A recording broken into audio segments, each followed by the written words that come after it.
This is Transqat, a safe space to stand. Transgender issues, queer people, respectful conversations. I'm host Claire McCarthy. Welcome to Transqat.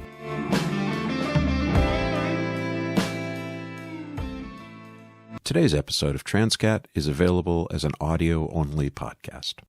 I've been on a Dolly Parton kick lately. While working at the Book Barn, I came across a poetry anthology entitled Let Me Say This, a Dolly Parton poetry anthology. 54 poets contributed pieces on her music, her Appalachian roots, her kindness, her determination, and her body. Here's one by Carolyn Oliver. It's entitled, I Overhear a Boy Humming Jolene While He Practices Long Division. And sudden as a train's blue note, I know I don't deserve it, Dolly Parton becomes the president. The West Wing's garlanded in rhinestones, fringed in bushels of Tennessee River pearls, while ambassadors wait on their whiskeys because Dolly's out in the rose garden, serenading troublemaker nuns, poll workers, sunbathing marchers who need a rest.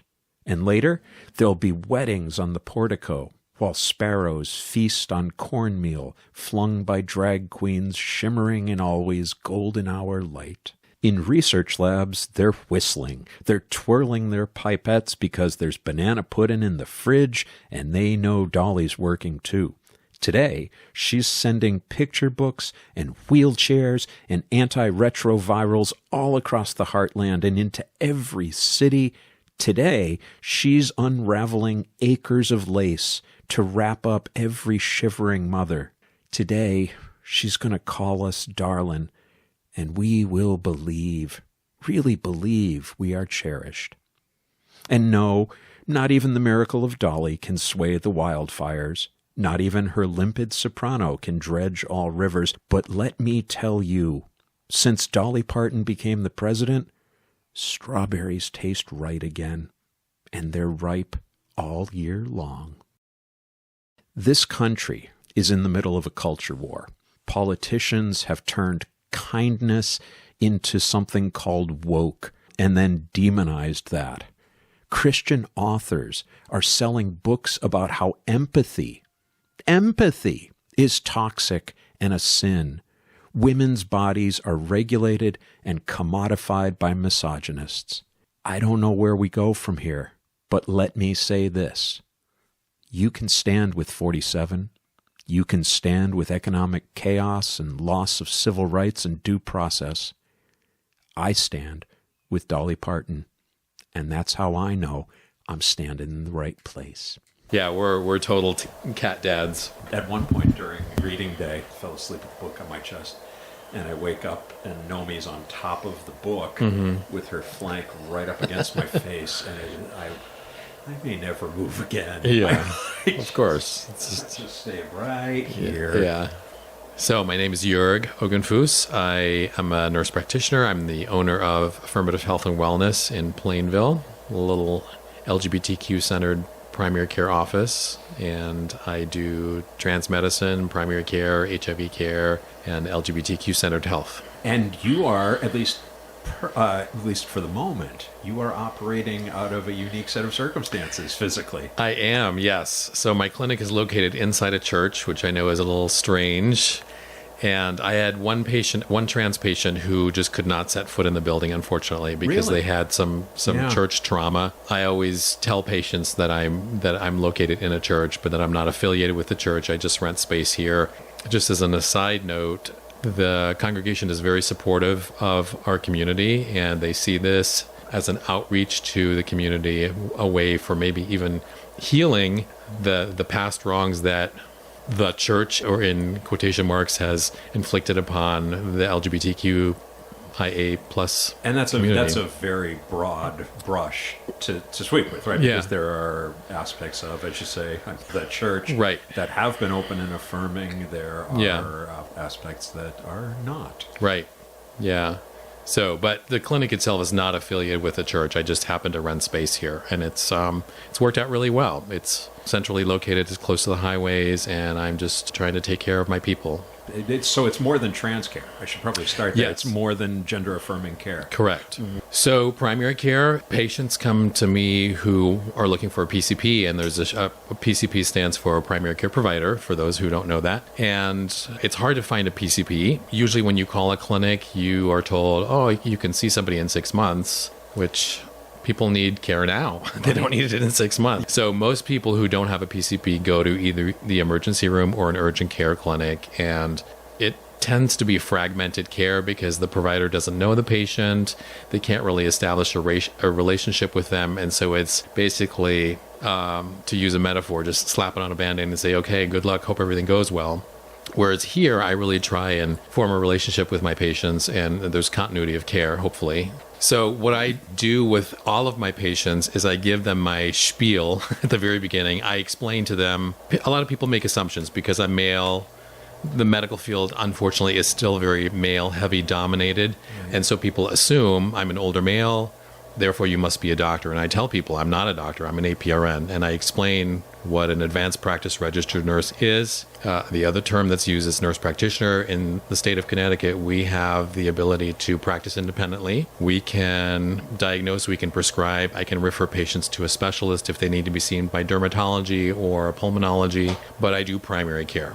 So yearly physicals, managing your blood pressure, managing your diabetes, managing your gender-affirming care, managing your HIV. If you have a cold or a cough or COVID, you can come and see me for that. You don't have to go to an urgent care.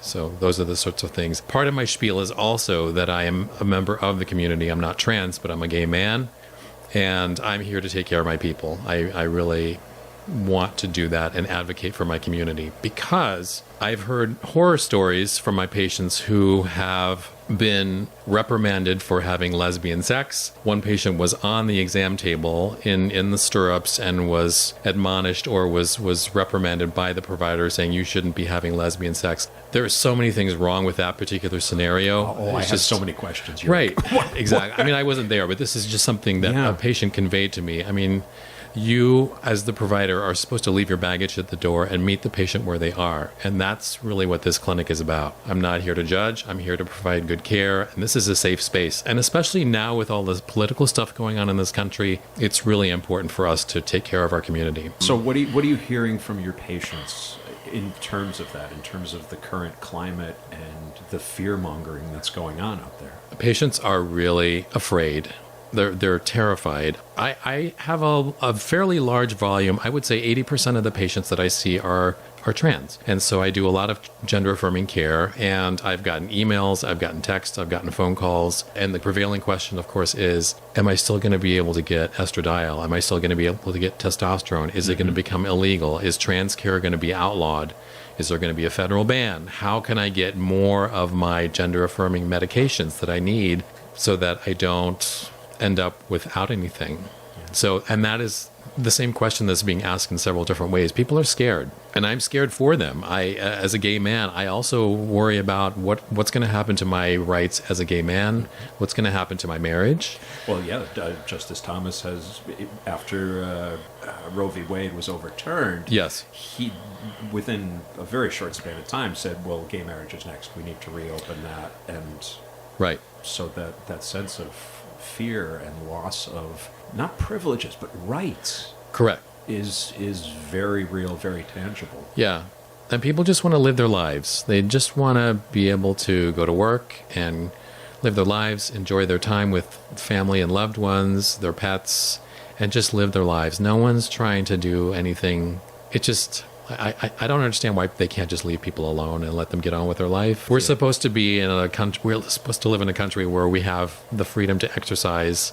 You know, being trans is not hurting anyone. Being gay is not hurting anyone. None of that. It's just, I don't understand. I don't understand where it's coming from. And it's, I don't think you're alone there at all. But what people who are perhaps cis and het need to understand is that just saying, oh my, that's too bad, I wish that weren't happening to you, that's not enough. It's not enough. No. Because at the end of the day, or the end of the year, the IRS still wants our tax money, and we're second-class citizens, you know? Yeah. We can't be married to the person we love. or express ourselves in terms of our gender identity. But boy, they sure want the IRS the government wants their money. So it makes no sense. What you're saying, though, I just put out an episode recently with a trans woman who transitioned starting in 2016 and pushed to get everything, well, actually 2015, pushed to get everything done before that first Trump administration started because of exactly those fears. Obama put trans care into the Affordable Care Act. Right. But is that going to disappear? Well, I better act now. And I get the sense that there's a huge chunk of the trans and gender expansive community that is feeling that way right now. How would I go about getting estrogen from some international mail order source? How do and I'll admit, Jurg, the day after the election, I texted my endocrinologist and said, do I need to be worried? Right. Because I think we were all there. Yes, and I also think the point that you made about this individual who was pushing to get their gender-affirming care lined up before the first Trump administration came into office, I'm seeing some of that now. I've had some patients who've been kind of toying with the idea of starting on low-dose HRT just because they want to have some of the gender-affirming aspects of transitioning, and they had kind of put it on the back burner, and now that the new Trump administration is coming into office for a second term, they want to proceed and move forward with that. So there's a sense of urgency not only about stockpiling testosterone and estrogen, but also getting the ball rolling in terms of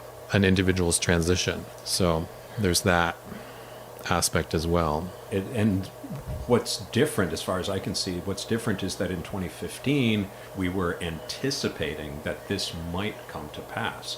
He ran on this time. He had a platform that specifically said, I will pass a federal law that declares there are only two genders, and any states that think otherwise are going to lose federal funding. So it's much less clouded in other rhetoric. There's no more dog whistling. He's just flat out saying, I'm going to do this. Of course. Yeah. What's the balance, if you don't mind my asking, in your patient load between transmasculine folks and transfeminine folks?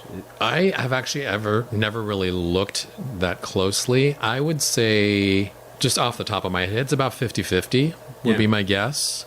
But I would have to look. I've never actually run a report to see. But I would say I have it's a fairly even amount of transfeminine, transmasculine. I also have a fairly large base of people who are non-binary. What are their concerns? The same. They want gender affirming care. So I have some people who were assigned female at birth who want to start on testosterone so that they have some of the masculinizing effects of HRT, and then their goal is to eventually stop. I have some who want a deeper voice, they want some facial hair, they want some bottom growth, and that's fine. And what I always tell patients is that if you ask 10 different trans people what their goals are, you're going to get 10 different answers. So it's very individualized. And that's the beauty of doing gender affirming care, is that you really get to tailor it to what the patient's goals are. Which again is something that is misrepresented, right? That there's of this course generic come in and get rubber stamped through some predetermined process. But you're saying that you sit with the individual, talk about what they need, what they want, where they're coming from, right, before the pen goes to the script pad. Absolutely. Right? Yeah. It's very individualized. So no two patients who are transitioning are alike. And also, it's kind of an insult to say to rubber stamp and say that gender affirming care is one size fits all. Humans by nature are much more complex than that. I mean, the whole idea of there are two genders is crazy, because we're a lot more complex than that. You know, I identify as male, I live as a man, I'm a gay man, but I express a lot of my femininity as well. I love to cook. I love to rearrange furniture and make my house look really nice, but I can also work on cars, and I like to get my hands dirty and greasy, and so I guess you're defying stereotypes. How are people supposed to respond to you? I like to do a little bit of everything. I like to do it's a way for me to express myself as a person. I'm complex. I'm also a musician. I read tarot cards. I do many different things. Today's episode of Transqat is sponsored by Small State Provisions. Small State Provisions is more than a bakery. It's a welcoming space for everyone. Proudly LGBTQ owned, this community-focused bakery creates hand-shaped sourdough, flaky pastries, and fresh brewed coffee using organic, locally sourced ingredients. With locations in Avon and West Hartford, Small State Provisions offers not just great bread, but a safe, inclusive environment where connections are made and everyone feels at home. To learn more, visit smallstateprovisions.com or follow them at smallstate on Instagram. There's nothing wrong with that. That is true of everybody. Right. And that should be a starting place for conversations, right? Absolutely. Okay, you, for example, you person are devoutly Christian and you were brought up in a certain way with certain beliefs. But that's not all you are. Right. You know, what other aspects of you are there, and where do we where do we intersect, where do we overlap? Exactly. Where could we start a respectful conversation if talking about LGBTQ stuff wigs you out at first? Yeah. Well, where could we start? Right. Could we have a cup of coffee and talk? Right. Yeah, it seems like that diversity should be what brings us together. Most definitely. Yeah, because humans are very interesting. I mean, it's having conversations with people from other backgrounds is really, you can learn so much. And travel, of course, is another great way of educating yourself in terms of not everyone lives the American way, and that's okay. Right. And that in itself is a misleading term, right? The American way. I was raised in a lower middle class, white, suburban, very non-diverse ethnically or religiously type of place. That's very different from somebody who grew up in the South, who grew up in the Midwest, in all these different communities. And that's, again, I know I've just said it, but that's supposed to be what makes America great. Absolutely. Is that we're so expansive and and we're all Americans. We're all citizens. Right. Yeah. We're all just trying to live our lives. And what brought you to this, to the medical aspect of things, and to this speciality, if that's the right way to... So I'm one of these people who took a long time to figure out what I wanted to be when I grew up. So I've I just had a patient this morning who was looking at all the degrees on my wall and said, "You've done a lot of different things." My gosh. Yeah, I have. I just, and it's not to brag. It's mostly just to show that I think outside the box, and I have lots of different interests. So to answer your question, I came to nursing and to advanced practice nursing late in life. I went to nursing school when I was 44, and I had been a massage therapist before that. I had been a music teacher. I had worked in catering, and I always had an interest in medicine, but I didn't think I was smart enough. And interesting. Back in the 90s, I had thought about going to medical school, and then I got married instead. I married a woman, and that's a whole nother story. I was struggling with my sexuality, my orientation, and then finally decided I'm going to go to nurse. I'm going to become a nurse. And when I was doing my prerequisites, I met a classmate, and she said, "Well, I'm going to become a nurse, but I'm going to become a nurse practitioner." And I said to her, "What's that?" And I had no idea what it was. Yeah. Right. And so she explained this to me. I had no idea that this even existed, that advanced practice nursing is a major thing and that they take care of people. They do primary care. And I thought, this is great. This is perfect because it incorporates the nursing aspect of how we approach patients holistically. You're not just a person with diabetes. You're also a human being, and you may have depression, and you may be struggling with all kinds of other things, anxiety and homelessness and putting food on the table. And so that's how I got into nursing. And my first job out of school was working at an HIV clinic. We only saw people with HIV. We did primary care, we did HIV care, and that's how I got into trans medicine, because some of my patients were transitioning. And what really struck a chord in me is that I'm working with my people. There were a lot of course, gay men who had contracted HIV through sexual contact, and I thought, I'm advocating for my people, and I get to take care of them, and they tell me their deepest, darkest secrets, and I'm there to support them, and that's how I got into it. And I wouldn't want to do anything else. I'm very passionate about my work. I love what I do. Where was this in terms of the AIDS pandemic? Was because up until mid-90s, let's say, contracting HIV was a death sentence. Right. And then with the availability of AZT, things change and it becomes more, what do we need to do for you to have a life afterwards? Yeah. So in terms of your coming up through that clinic, where were you in that? So this was in 2009 when I first finished school. So the AIDS crisis or the AIDS epidemic was, I kind of caught the tail end of it, and newer medications were already on the market at the time. There was a 5-pill regimen that was still a lot of pills that basically could afford someone to have a normal, healthy life where they weren't going to their immune system wasn't just going to succumb to the virus. So PrEP and PERP, when did they come about? So PrEP, I do remember the early days of PrEP. PrEP was approved by the FDA in 2012. The medication, brand name Truvada, was available. We used as a part of an HIV regimen, but it was approved for the first time for PrEP use in 2012. So that I remember very clearly, and that was huge. It was revolutionary. But at the time when I was seeing patients, I was still doing a lot of talking people off the ledge, people who would come in with a new diagnosis and they would be devastated and they would think, okay, my life is over. And I would tell them, your life's not over.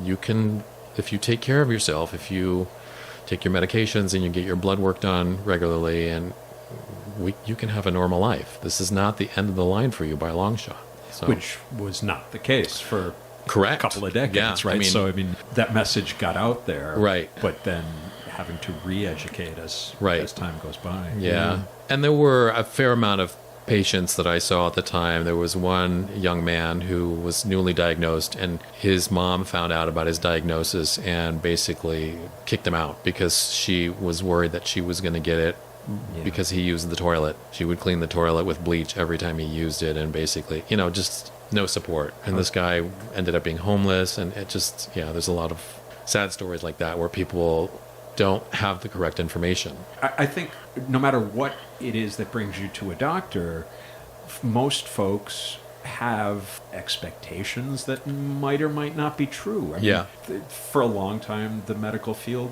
and maybe still, approaches things as being the gatekeepers. And so people maybe are not wrong to expect certain outcomes, and then are surprised when that's not the case. Right. Yeah, I still have that experience with patients who come to me for HRT, and I say, okay, we'll do labs. You don't have to convince me.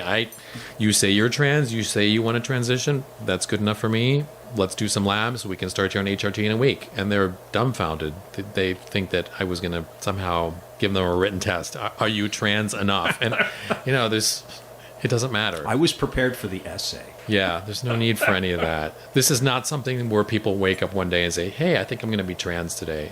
It's a Friday. What a good day, no, it doesn't work that way. I'm so sick of being cis. It just is. It's like being gay. It just is. It's not, I didn't wake up one day, it just is. It's like being left or right-handed. And we've always been around. Correct. If you're hearing about us for the first time, okay, that's fine. Right. But we were here in ancient Rome. We were here, all the way along. Right.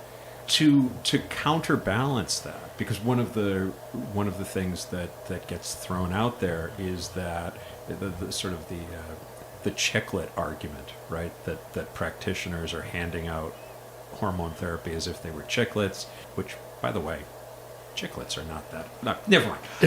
Sorry, I was going to go off on a rant about chiclets versus Tic Tacs. This isn't the place. Yeah. But I mean, that when you deal with folks who are gender expansive, you're following procedures that are universal, that are well accepted, that are peer reviewed. Can you just speak to that? Because a couple of minutes ago we said someone walked in and just, I trust you, you're trans, but there are standards that we adhere to. Right. Yeah, there's the WPATH standards. The WPATH, which is an abbreviation for World Professional Association of Transgender Health. And these are guidelines. I think the document is about 140 pages. You can download it if you want to, but it's basically, it lists everything that you need in terms of providing good, comprehensive trans care. And it's a guideline that's used worldwide as kind of the reference point for gender affirming care. And so it's not just, you don't just shoot from the hip and make something up. You're ordering certain labs, you're prescribing certain medications, and then you follow up on that and making sure that hormone levels are appropriate and safe. Because safety is always at the top of the list for me and for most providers. I think you want to make sure that you're prescribing safely and again, a counter to the argument that one size fits all, that is safe based on your age, your weight, your BMI, your level of physical activity. Exactly. All of those things determine it. Right. And we talk about informed consent. We talk about these are the risks, these are the benefits, and you as the patient get to weigh those options. Are the risks that you could potentially be dealing with, are they worth it? Just like we don't for people who are born with ovaries and they want to be on birth control, we don't have them sign this 8-page document saying these are the risk factors associated with hormonal birth control. Are you aware? We have a conversation with them, we answer questions, and then we document it. As the provider, we document it in the chart saying that the patient understands the risks and benefits of this particular medication regimen. And that's what we do in gender affirming care as well.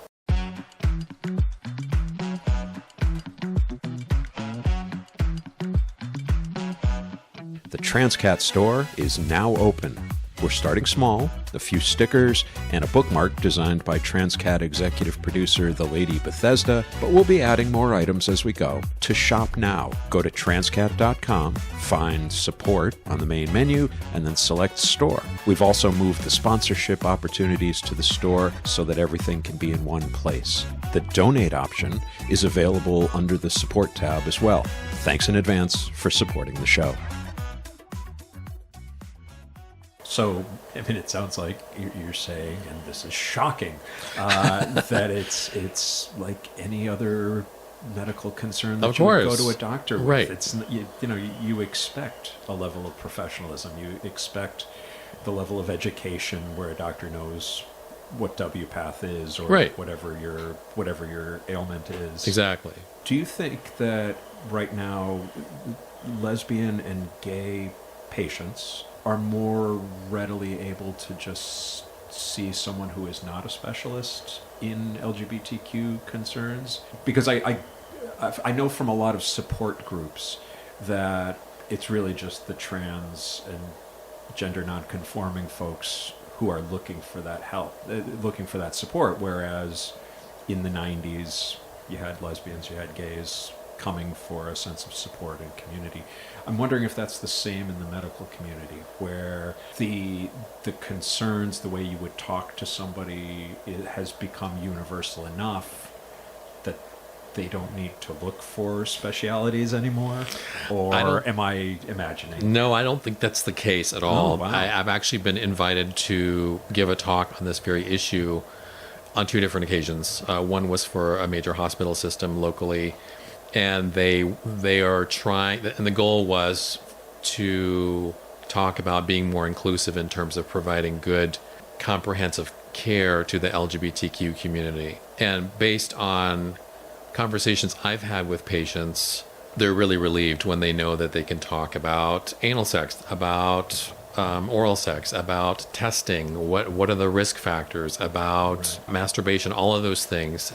And a lot of times patients will say something like, I'm so glad that this is just a place where I can talk about this stuff, because I always felt too embarrassed to talk about my sexual orientation or my sexual practices with my straight doctor. And sometimes patients just get kind of brushed off and say, I don't talk about that kind of stuff. If you can't talk about your sexual practices with your medical provider, then that's a huge deficit. Because there is a big difference between sexual orientation, whatever that might be, and practices, the actual things you are doing, right, which may or may not cause specific concerns for Right. you. Talk about it. And that's something that I also incorporate in as part of my spiel when I tell people who I am and what I do. And this is a safe space. You can talk to me about anything as long as it's not hurting anyone else and as long as it's not jeopardizing a minor. If you're having sex with a minor, I have to report that. But Right. if it's two consenting adults, and then anything's fair game. I just want you to be safe. I want you to have the correct information, which I think knowledge is power. And I tell my patients that all the time. The more you know about a particular subject, the better off you're going to be in terms of knowing the correct information. And in terms of testing, the example that I use in my talk that I gave is that I had a gay patient who went to an urgent care. I was out of town and he wanted STD testing. And he had receptive anal sex. And he said to the provider, I want a urine. I want you to check my urine. I want you to do a mouth swab, and I want you to do a butt swab. And the provider was like, oh, you don't need a butt swab. And he insisted, and she still said, you don't need a butt swab. And so he had the testing done, left, and then came to see me, and we did a butt swab. And of course, he had gonorrhea, and he needed treatment. So this provider completely missed the boat and wasn't listening to the patient. Right. Your patient is telling you everything that you need to know in order to provide good care. And I'll think a lot of times providers just ignore, and they always think they know best. You got to leave your baggage at the door and listen to the patient. The patient is telling you the diagnosis. Yeah, I mean, it speaks to, I suppose, on one level, a lack of education in the medical training. Yeah, but also that sort of, well, we have a protocol. I know what I'm doing. Coupled with, I've got to imagine that tests costs money, and that gets at a real problem. That is Right. the cost of healthcare. And Right. So they've also been trained that, well, don't order tests that are going to bankrupt somebody. Yeah, but there are places you can go. If you don't have insurance, if you as the patient consumer don't have insurance, then you can go to the local health department. There's also a clinic in Hartford that does free STD testing. And so there are resources. You have to know where to look for them. They're not... That the healthcare... The Health Collective. Yeah, that's a great organization. And they've been around for a long time, and they provide really good services. And it's a place where you can go if you don't have insurance. They will... In a wide range of things. I mean, dental, all sorts of things. Great organization. And they've really advocated for the LGBTQ plus community for years. I was gratified that they changed their name from the Gay and Lesbian Health Collective to just the Health Collective, signaling greater inclusion. Right. Great organization. They do really important work, and they will continue to serve the community. Tell folks how to get in touch with you. Or are you taking new patients? I am taking new patients. Yes, I am taking new patients. Affirmative Health and Wellness has a website. You can Google me. I don't know, do you want that? Yeah, go ahead. Okay. So the web address is Affirmative Health CT, so a CT as in Connecticut.com. And yeah, you can send a message through the website, and I will respond. You can call. The website has the phone number and the fax. Mm-hmm. It is possible, I know you're going to find this a stretch, but it is possible that people might hear the name Jurg Oggenfuss and not be sure how to spell it. I can't imagine why that would be. It seems pretty obvious to me. Yeah, so first name is Jurg, last name is Oggenfuss. I'm Swiss, born and raised from Zurich, Switzerland. In my next life, I'm just going to be John Smith, a nice, easy American name. No.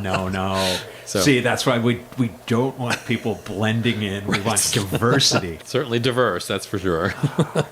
If you would, I want to leave the final words to you. Thank you.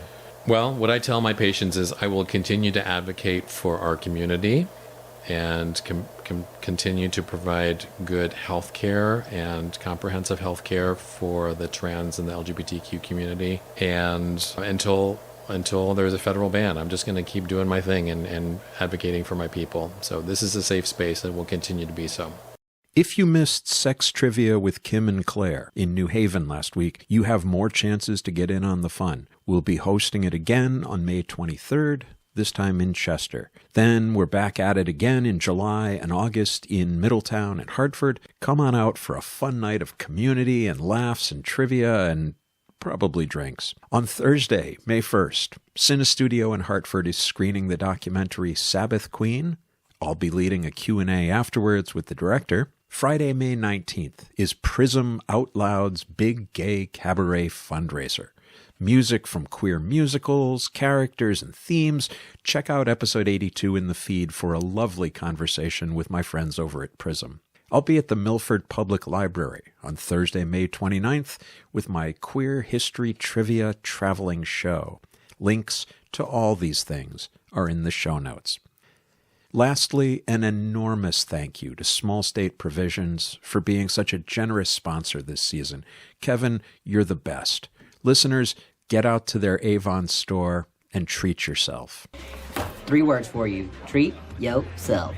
Treat yourself 2011. Once a year, Donna and I spend a day treating ourselves. What do we treat ourselves to?